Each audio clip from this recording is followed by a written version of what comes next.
myself a really nice snapper. So, fantastic to make steaks with beautiful white meat. And, of course, so fresh. I'm just cleaning it now. I'm going to scale it, fillet it, gut it. You know, it's a really inaccessible place to fish. That's probably one of the reasons it's so good. I remember I was fishing here. I found it about 12 years ago. And there was a hurricane up the coast, and there's quite a few big waves, and I'd come here, and everyone said, well, you're not allowed to go fishing out there. So I remember I went out the first little bit, and the National Guard were on the beach, and I saw them coming towards me. I was ignoring that they were there. And so I stopped where I was, and I started fishing there, and I could see they thought, OK, he's just there, that's OK. And as soon as they went back to where they were, I wrapped up my kit and just moved really quickly and edged around the rock, and I could see them running over the beach, but I was gone by that time. And I got round the side, fished for 3 or 4 hours, caught myself about 20 kilos of fish, and a beautiful the biggest one was an 8-kilo snapper. You know, it was so big, I couldn't even get it in the oven at Caracas. I had to chop the tail off it like that.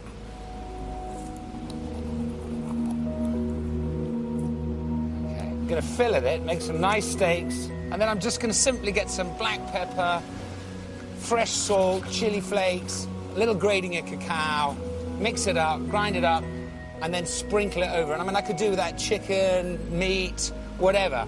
It's fish today.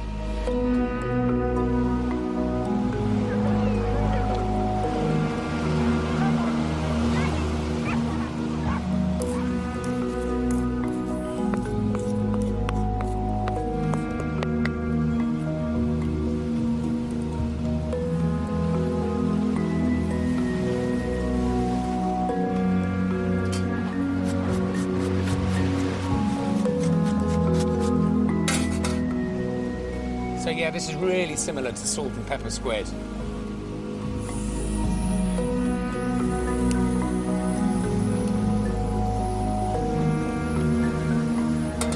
A little bit of oil.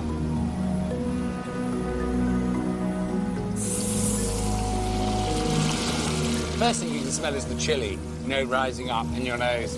And then you're mixed with the smell of the pepper and the cacao. Really aromatic.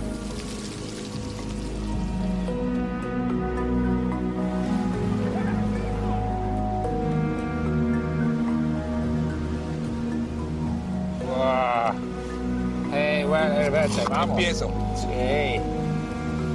So, ¿qué piensas? Oh, está sabroso. ¿El grandote? Coño. ¿Que se fue? Está esperando que vuelvas. ¿En la tuya? La mía. En el agua.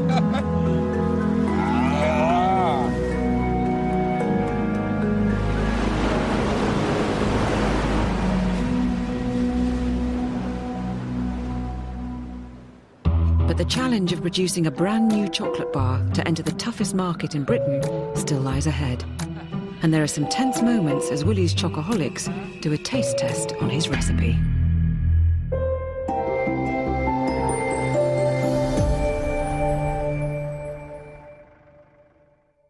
Even if Willie can sort out the logistics of setting up a new factory from scratch, everything will depend on whether he can produce a new chocolate bar which stands out against tough, mass-produced competition. He's been experimenting with different beans, roasts and amounts of sugar, and now he thinks he's getting closer to the perfect recipe.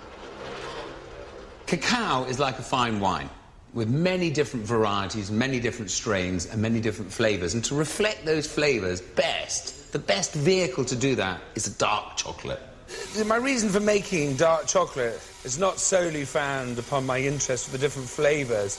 It's also based on some commercial sense that dark chocolate their sales have risen by 25% in the last 2 years. So I think there's a sound commercial reason for doing it.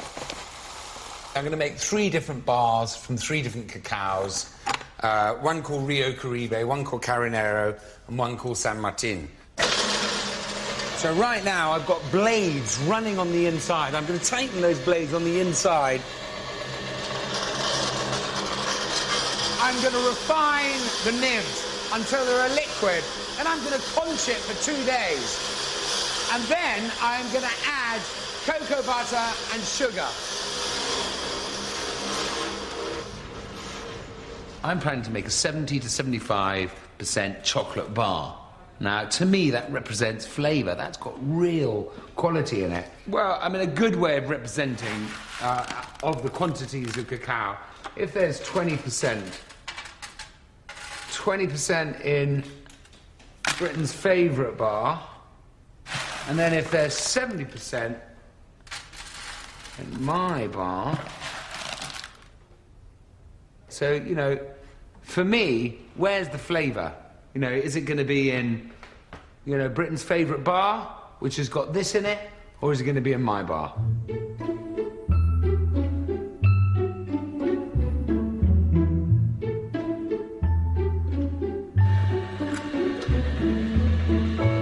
It's been about 3 days now I've had this batch on the go. I refined the nibs to start with, I conched them a little, I've added some sugar, hopefully just the right amount, not too sweet. You know, I don't want to detract from the flavour of the cacao, and yet I want it to enhance it. This machine's key for me. I mean, it gives me a chance, this machine, to experiment in small quantities. My first sample note they sent me, and I can't resist, you know, to make a little bar out of it, really. And these are my first bars. A bit like having a baby. I'm sure having a baby's better.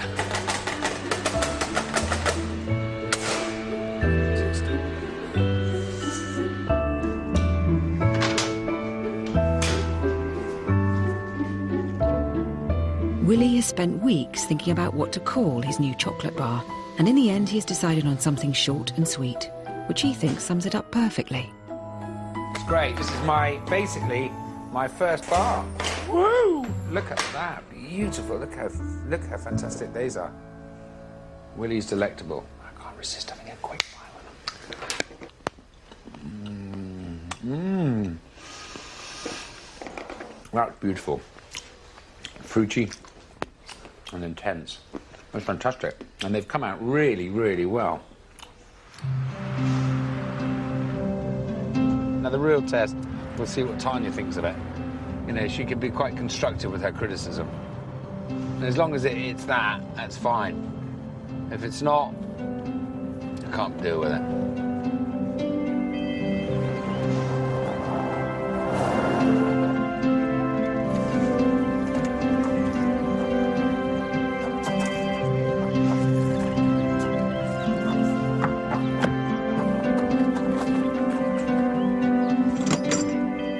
Here we go. Oh, look at it. This is it. Oh, it's so cute. The little square. I love it. Look at that. Let's have a go. What do you reckon? Oh, it's Willie's great. Delectable. I put my name on it. Willie's What? Delectable I'm Cacao. going to put mine on it, were you? Wow. Oh, yours, Bentley. Yeah. Willie's Delectable Cacao. What does Mum think about that?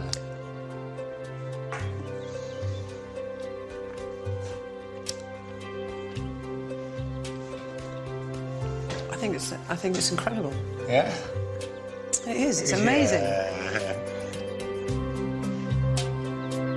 Definitely, I ticked a box there with her because we definitely made the right decision about building the factory. I mean, there's the chocolate, you know, that's what we've made.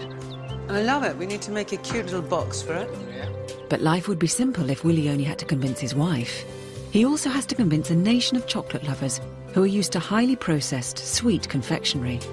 So he's created a local chocolate focus group. Most of the 10 hadn't even heard of real chocolate, let alone tried it, before they agreed to undergo Willie's chocolate re-education. I am making some chocolate cinnamon buns for the Chocoholics. Up to now, I've been making chocolate, which only my family have tried. Tomorrow, finally, my chocolate group are going to try the chocolate I've made. They've tried the other stuff. I've given them some bars to go away with, some dark chocolate. But tomorrow, I'm thinking they're going to hit real flavour, because I've got some chocolate that I don't think they've ever tasted the like of before. So I've got flour, pinch of salt, 25 grams of sugar. I'm going to whiz all of that up. A little bit of butter.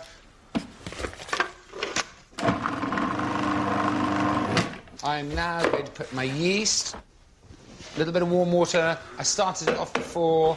I'm going to whack an egg in.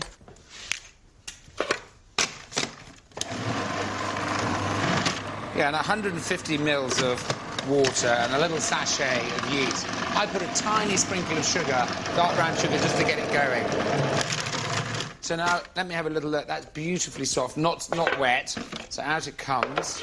I'm going to leave it in now to rise for a couple of hours. So I'm just going to make my filling, a little paste, OK? Cacao, butter, some sugar, some nice swollen raisins in rum, soaked in rum, obviously. I'm going to roll out my dough. I'm going to paste over my ingredients that I'm making here, and not quite to the edges. I'm going to cut it, you know, an inch thick strips, lay it out, and let it rise for an hour. And then sprinkle a little bit of cinnamon and sugar. I'll just add a couple of tablespoons of cream. So I'm going to put some nuts in, 50 grams. I remember my squirrel story. I bought this little BMW, 316, beautiful, £400 at one of those car auctions. My mate said to me, Will, go and buy yourself a car, get a great deal. I bought it, I'm driving along the road, and out runs this squirrel. And the car hits it, and I think, oh, my God. And I get out, and there's no squirrel. I mean, not that we like them anyway, and I'm looking for it everywhere.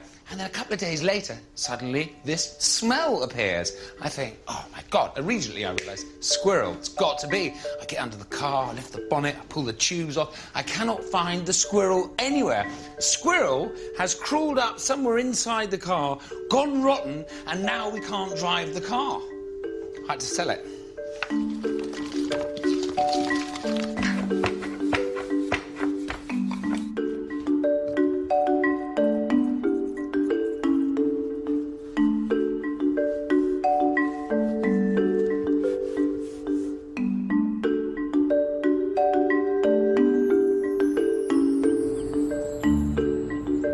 Hello? Yeah, that's right. No, 1 o'clock. That's right. That's all of us. OK, then. I'll see you then. Bye. I've got the chocolate gang coming back. It'll be interesting to see how they've got on with their flavour notes. You know, I've reached the point now where I need to know where my chocolate lies, you know. So I'm going to do a chocolate tasting of 2 of the best chocolates against mine, just to see what they actually think, because I need to know mine is world-class or not. The last thing I want them to do, obviously, is say, we don't like yours. So, you know, I'm worried, I'm slightly anxious about that. At the same time, I've got to know. This is the first time I'm going to have tried it against a group of people blind. That, you know, and not only that, with other really good chocolates that are already major players out there. So I've never done it before, so this is big for me. It's already been a long journey for Willie's chocoholics. All were addicted to mass-produced milk chocolate bars, and so Willie's re-education isn't coming easily. Who's still buying the milk? We've got a couple of shows of hand. That's honest. That's honesty's the best policy. So why are we buying the milk still? Or are we buying the milk and the dark? Just the milk? Just the milk. Just the milk. OK. You're not impressed with the dark? It still leaves a horrible bitter taste. Still leaves a horrible... Really dry and horrible. Dry and horrible. OK, OK, OK.